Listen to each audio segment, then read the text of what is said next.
Okay, the first question will be coming from Miss Cristile Aguin. The question, please, ma'am.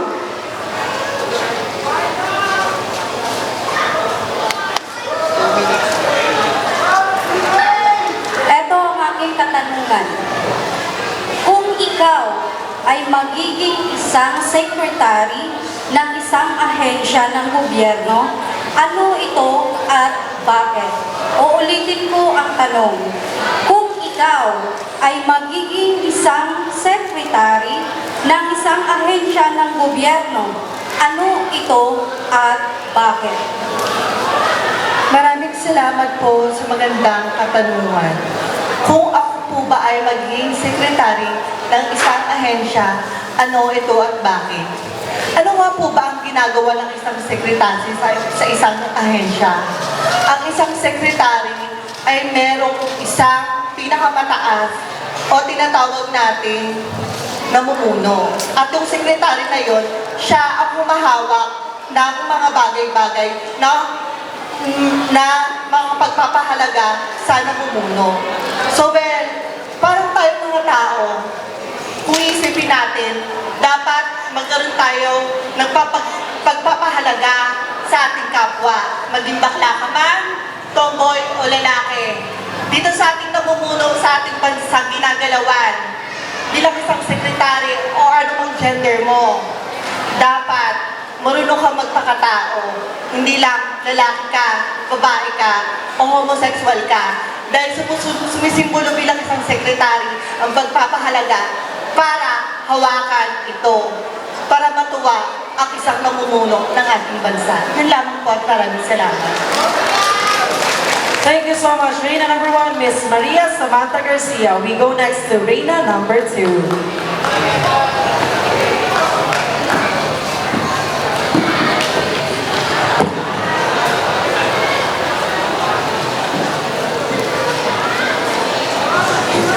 Please speak the name of the judge, and you pick a question from the organizer.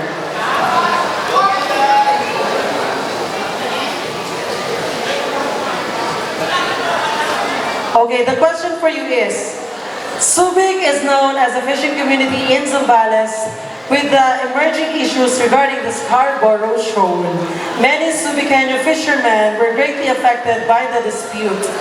If you will be the voice of the Subiceño fishermen, how will you encourage our president to fight for them? Okay, I will repeat the question. If you will be the voice of the Subiceño fishermen, how will you encourage our president to fight for them? The rapid and devastating movement of COVID-19 in the past 2 years has eclipsed other government priorities, and that includes the rights of our fishermen. I believe that if I will be the spokesperson of the fishermen of Subic, I will tell to the President, Bongbong Marcos, that they should emphasize and give priority to these fishermen. Why do I say so? Because the fishermen are our sources of food. If without them, we don't have food in our table. And one more thing, this is just simple. Yes, they are fishermen. And fish is one of the major food that we need to stay healthy to fight for the COVID-19. And that will be all. Thank you. Thank you very much. Lovely Reina number 2. We go next to Reina number 3.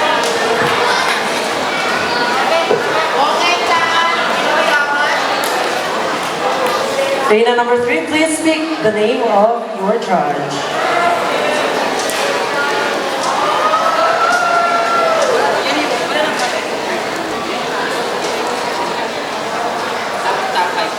Okay, this one is a question from the organizers ulit. And their question is, inflation is the rate of increase in the prices over a given period of time. As the overall increase in prices or the increase in the cost of living in a country. If you will be given the chance, what would be your suggestions to the administration to help alleviate the rising prices of goods and commodities in our country? Okay, I will repeat the question. If you are given the chance, what would be your suggestions to the new administration to help alleviate the rising prices of goods and commodities in our country? Thank you so much for that very challenging question. Well, para po sa akin, may mga kanya-kanya po tayong opinion sa mga bagay-bagay. Ang tanong po is, it's all about the prices economics. Ladies and gentlemen, isa lamang po ang masasabi ko. Nasa ating mga tao o mamamayan ang sagot ng mga presyo na tumataas tulad na lamang po ng bigas. Bakit po tumataas ang bigas? Dahil tumataas po ang gasolina. At pag tumataas po ang gasolina, nahihirapan po ang taong bayan. Nang dahil sa pagtaas ng mga bagay na ito, ang mga mamamayan po ay nagkakaroon ng isang bagay na hindi po natin ine-expect. Ang mga bagay na ito ay kailangan nating bigyang halaga. Bigyan natin ng isang bagay na kailangan natin i-fix sa ating gobyerno at ang kailangan po ng bawat isa ay magtulungan, magmahalan at magkaisa para sa kaunlad ng ating bayan at ng ating bansa. Dahil naniniwala po ako na ang isang tao ay kung merong paninindigan at merong kapangyarihan sa ating gobyerno, kung meron po siyang pagmamahal sa ating mamamayan at sa buong tao dito sa ating bansa, tiyak na ang ating bayan ay uunlad at mabibigyan po natin ng pagkakataon na malagpasan ang crisis ng ating bansa. Yun lamang po at maraming salamat. Thank you very much, Reina number 3. Now we head to Reina number 4. Reina number 4, please speak the name of the judge who will give you the question.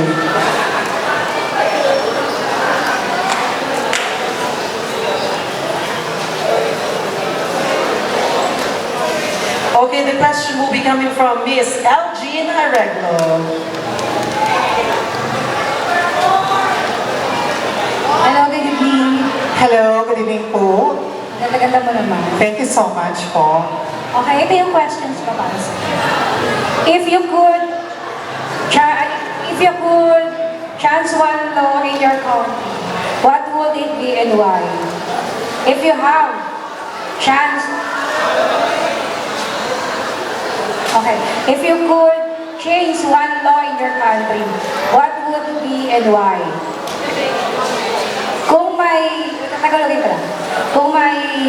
Kung bibigyan ka ng pagkakataon na bago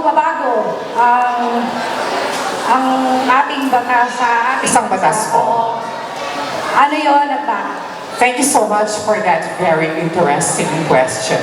You know, for a fact, my dear friends, I was taught in my early young age that life has its main purpose for you to be worth living for. And one such purpose is to understand your own moral values. The Constitution of the Republic of the Philippines entertains such more during Article 1 of the 1987 Republic of the Philippines, going to another batch of Article 13 of the Republic of the Philippines. But I guess there is one law that I would like to eradicate. Para po sa akin, in vernacular language, ang sabi po ng Diyos at ang sabi ng tao, huwag kang papatay.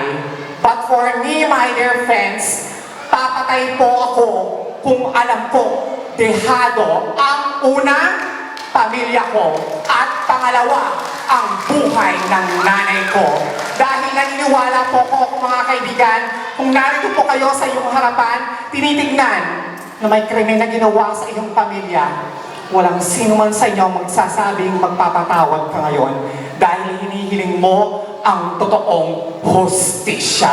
At naniniwala po ako mga kaibigan na para sa pamilya at para sa ina, papatay at papatay po ako dahil sila lang ang makabuluhan sa buhay nyo, ko, at tayo.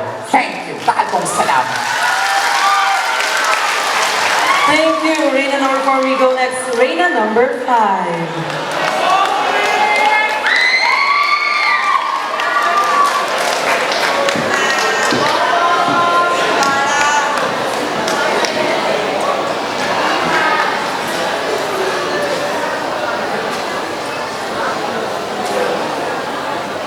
Reina number 5, your question will be coming from Sir Tony Edgar. Good evening po, and to the rest of panel of judges, good evening as well po. Good evening, candidate number 5. Good evening po. You look very studied. Thank you so much. You too po. Here's my question. Do you have your special someone? I do. You have. Yeah. So here's my question. Who do you want to die first? Your special someone or you?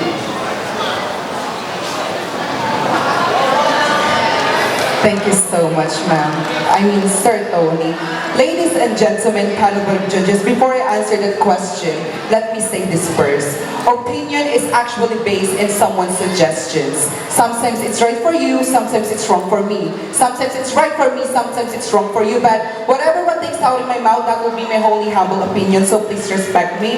Because as far as I know, we're all entitled in our own suggestion. I have a partner in my life. Yes, this is true. The question was, who do I want to die first? Me or my boyfriend? Ladies and gentlemen, panel of judges, as a member of LGBT, it is so hard to find someone who will love you for the rest of your life. But for me, as an individual, I rather want to choose to die first rather than he die. Why?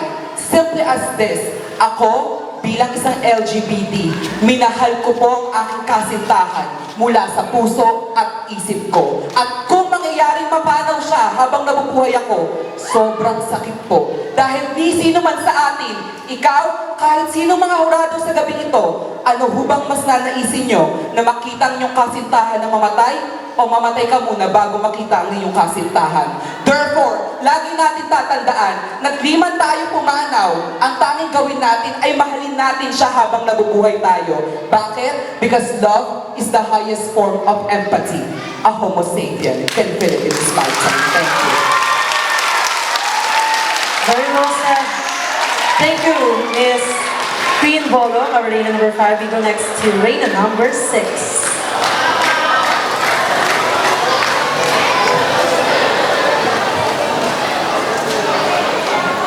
Ayan, nag-iinit na tayo sa question and answer. Pero mas mainit pa yung Q&A kaysa sa swimsuit kanina.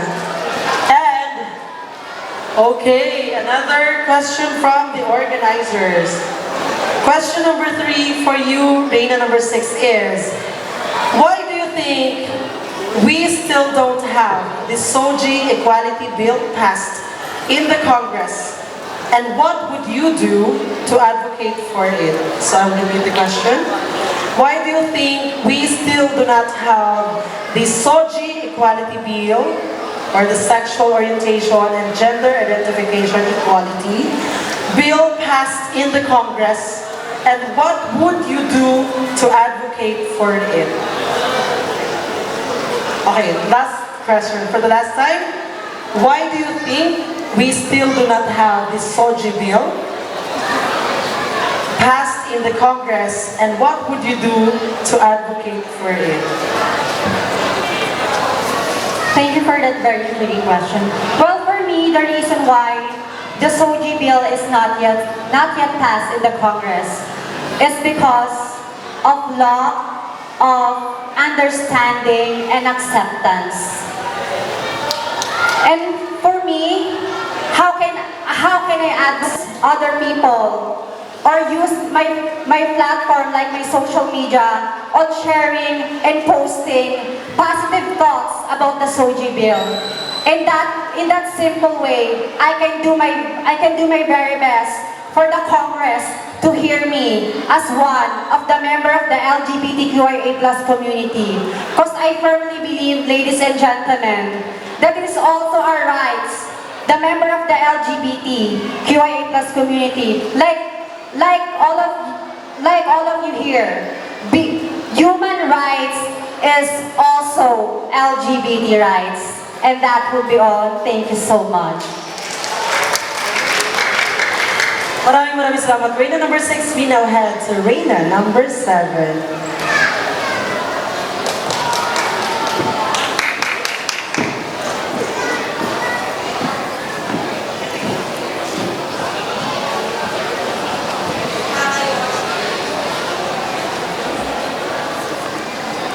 Okay, Reina number 7, your question will be coming from Dr. Joseph Carl Makalintal.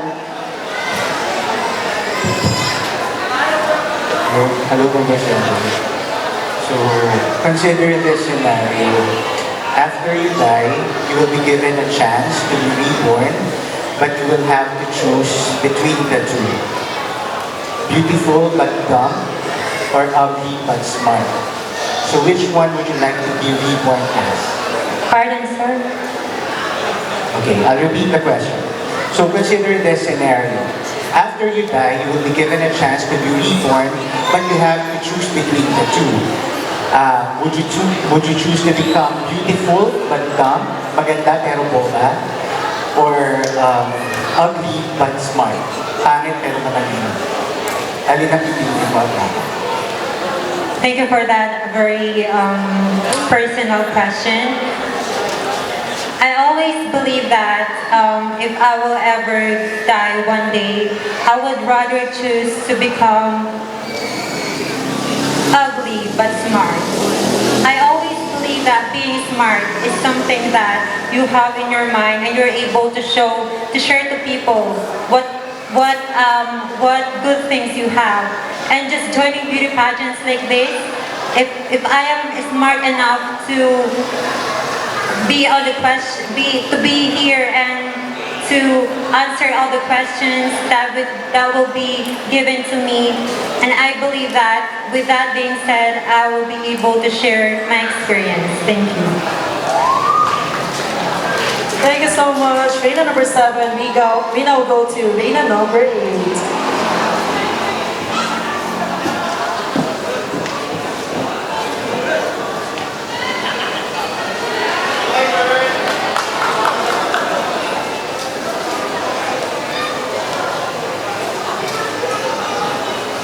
Okay, the question is from Mr. Francis Cijares. Hello po. Hello, good evening. Number Good 8. evening po. How are you? Here is my question for you. In the latest international news, knowing that the Philippines has a clear dominion on Sabah, Malaysia, a country that is in peace with our nation, what will be your stance on the Philippines reclaiming Sabah, Malaysia? Pardon? I'll repeat the question. In the latest international news, knowing that the Philippines has a clear dominion over Sabah, Malaysia, a nation that is in peace with Philippines, what will be your stance in the Philippines reclaiming Sabah, Malaysia? Thank you so much. That is a very timely and relevant question. But then again, that issue of the Philippines reclaiming Sabbath, Malaysia is all the way from 1982 when Ferdinand Marcos was still president. It was still in the Marcos era when those times were still relevant. Now the question is, what would be my stance in the Philippines reclaiming the Sabbath in Malaysia, simply because we have a peaceful relationship with them? For me, I would not reclaim the islands of Sabbath, Malaysia. But then I would draft a bill and a resolution wherein fishermen from Malaysia and fishermen from Philippines can freely swim the oceans at malaya sila makakapangisdang dalawa. Walang sakawan, walang awayan, walang bangayan, walang pataasan. Malaya tayo. And I would rather choose to reclaim the Scarborough Shoal because according to the international law of the ASEAN, Scarborough Shoal is ours. But then definitely objective is, since we are at peace with Malaysia, let us invite democracy and peace so that every one of us, regardless if you are Malaysian or Filipino, makakapangisda tayo ng malaya, makakapamuhay tayo. Walang mayaman, walang mahirap, walang Amerikano, walang kahit na ano. Lahat tayo, pantay-pantay. Dahil lahat tayo, kahit ano man ang lahi mo, lahat tayo may karapatang mabuhay at magtrabaho. Maraming salamat po at magandang gabi po sa inyo lahat. Thank you, Reina number 8. We go next to Reina number 9.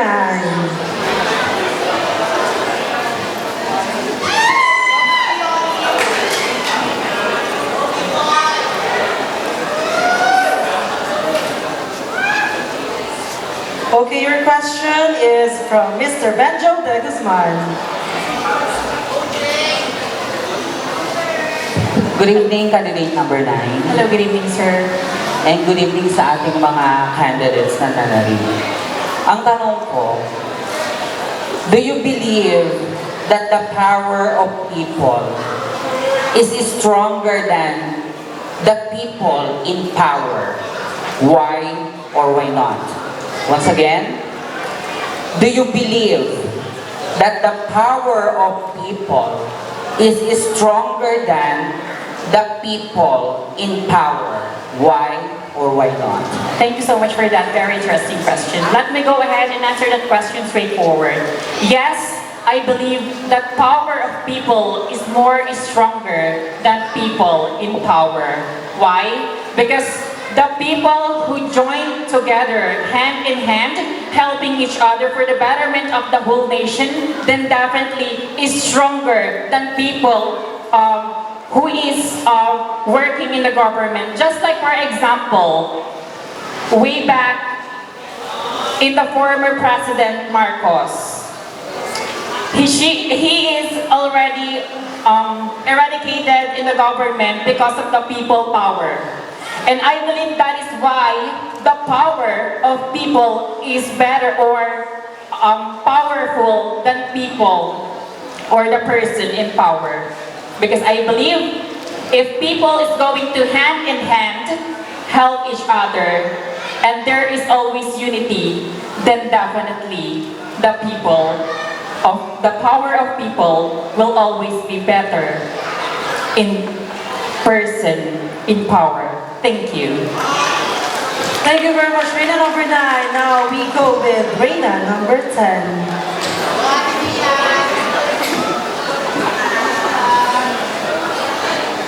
And of course, the last name of the judge that you picked is, of course, from the chairman of the board of judges, the very beautiful Miss Chanel Zamora. Good evening or good morning, candidate number 10. Good morning, my judge. My question for you is, what magazine cover would you like to see yourself on and why? Again, the question is, what magazine cover would you like to see yourself on and why? Well, ladies and gentlemen, thank you for that beautiful question. There is a lot of magazines here in the world, and I think the best magazine that I would like to see myself is about just a simple magazine. I cannot name just a magazine, it's just about being myself magazine or created myself being myself magazine. Because of that, I wanted to say to each and everyone that I am proud to become a trans woman and a member of the LGBTQIA+ community. Even though I really don't know how can I express being one of the magazines here in the world, but definitely I'm just being proud of myself being a member of the LGBT. And that would be all. Thank you. Thank you very much. Reina number 10 is Liam Lopez. And we are returning back the names of the judges for the remaining questions. So Reina number 11, please speak. And another question will be coming from Mr. Benjo de Guzman. Good evening, sir. Good evening. Buti na lang may handa ako mga kapatid. Sa isang kalahok o kandidata sa pang-nasyonal o pang-lokal man na patimpalak na katulad nito, sa iyong palagay, may laban ba o maaari bang manalo ang kalahok na sumasagot gamit ang wikang Filipino. Bakit? Ulitin ko, sa iyong palagay, may laban ba o maaari bang manalo ang kalahok na sumasagot gamit ang wikang Filipino? Okay, dahil maraming salamat po, ang ating katanungan ay nasa wikang Tagalog. Narapatin ko pong sagutin ito sa ating sariling wika. Opo, tama po kayo. May karapatan manalo ang kandidata, lokal man o international na patimpala. Dahil ayon ay isang nangangahulugan na tayo ay proud bilang isang Pilipino na tumatayo at hinaharap ang maraming tao, hindi para husgahan, upang ipakita ang ating natural na kaanyuan bilang isang tao at bilang isang Pilipino. Dahil, sabi nga po ng aking profesor sa wikang Pilipino, wika ang dahilan para tayo ay magkaisa. Ngunit wika din po ang magiging dahilan ng pagkabuklod-buklod ng sino man. Kaya, kahit sino man po ang magrepresenta ng ating bansa, mas mararapatin ko pong magsalita ng wikang Tagalog dahil mas mararamdaman ng mga tao at ng mga hurado na ako'y sumasagot mula sa puso na walang halong palapalabok at sinaulo kahit anino. Kaya, ako po ay tumatalino sa inyong harapan, hindi nagsaulo at hindi nagpalabula. Ngunit, ito po'y galing sa aking puso. Dahil ako na po'y nagrepresenta ng ating probinsyang Zambales sa international o lokal na pageant man lang po. Kaya ako'y proud bilang Sambaleño at bilang Pilipino. Maraming salamat po. And of course, Reina, number 12.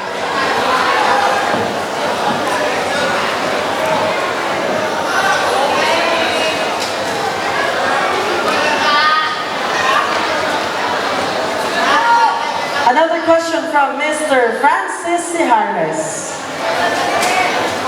Good morning po. Good morning, beautiful. Here's my question for you. Is there something that the world has turned a blind eye on, bothers you? I'll repeat the question. Is there something that the world has turned a blind eye on that bothers you? Okay, do I think that there is something that the world turns blind eye? I believe, ladies and gentlemen, that in 24 years of life existing, I have proven and gained something within myself. And in this particular situation, I would definitely say yes. There is a world that turns blind eye, and that is justice. Why do I say so, ladies and gentlemen? Let us always remember that justice will always prevail. Whatever you do and whatever people will take it as a situation in their lives. Because I believe, ladies and gentlemen, that justice is a part of our human existence and it belongs to each and every one of us. But sometimes, justice becomes blinded. Why? It's just simply because of the powerful people who was sitting in their government. Let us always remember this, ladies and gentlemen. Let us open our minds and especially our eyes in taking care of the sisterhood of our own selves and also taking care of each and every individuals who surrounds us, especially justice, because at the end of the day, justice will always prevail. Thank you very much. Thank you, Reina number 12. Now we head to Reina number 13.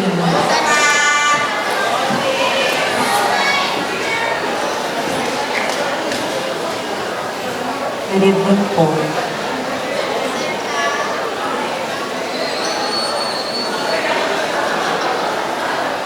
Okay, your question, Reina number 13, will be coming from Sir Tony Egnar. Hi, good evening. Good evening, sir. How's your feeling right now? How's your feeling right now? Thank you so much for that wonderful question. The question is very easy, so I will answer it straightforward. So, how's your feeling right now? Kamusta ka ngayon? I'm just kidding.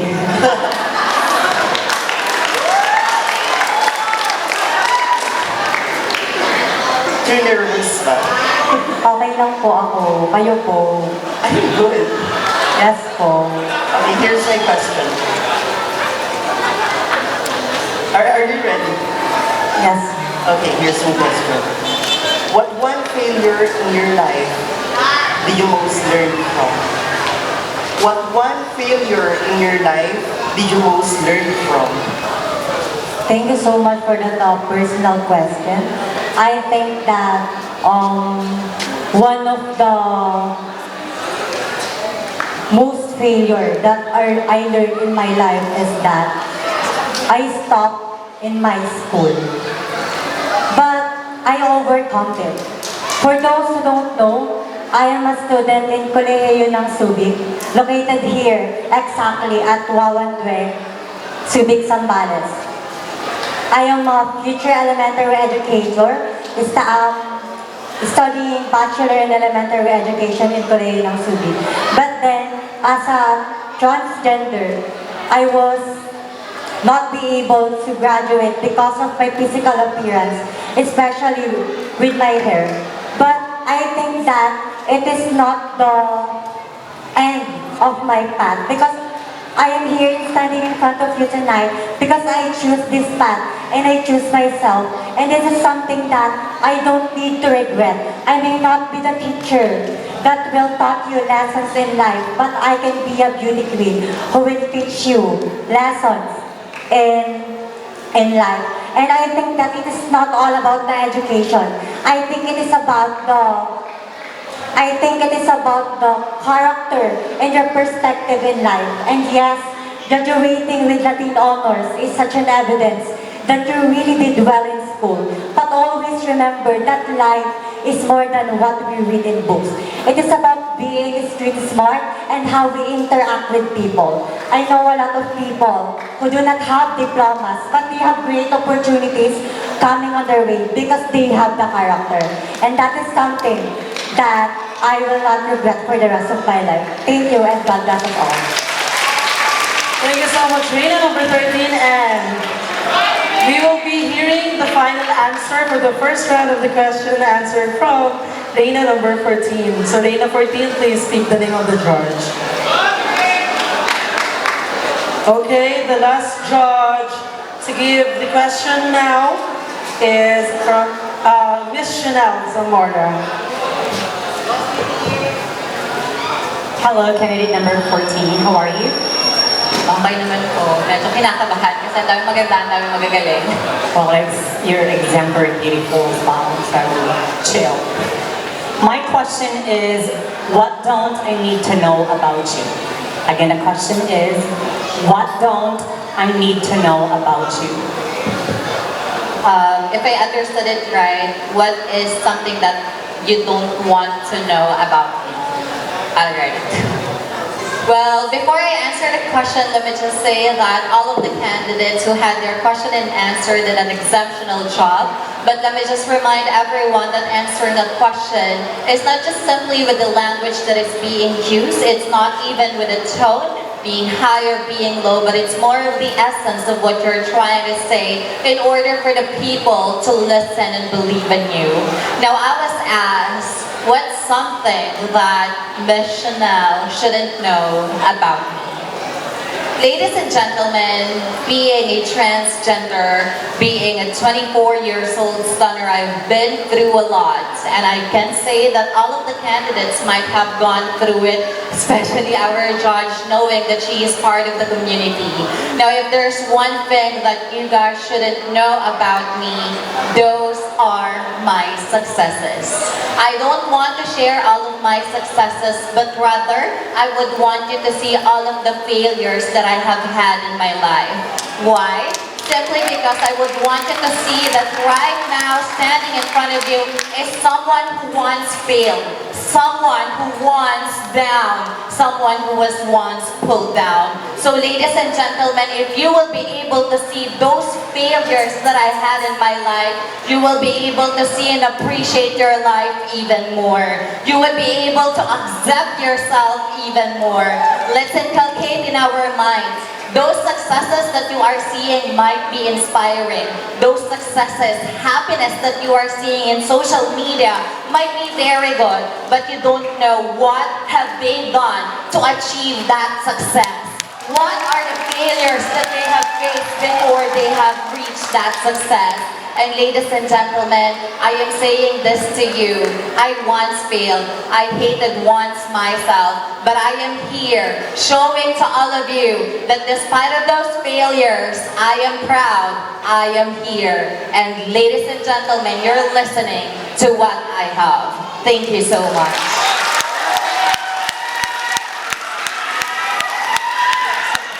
What an answer!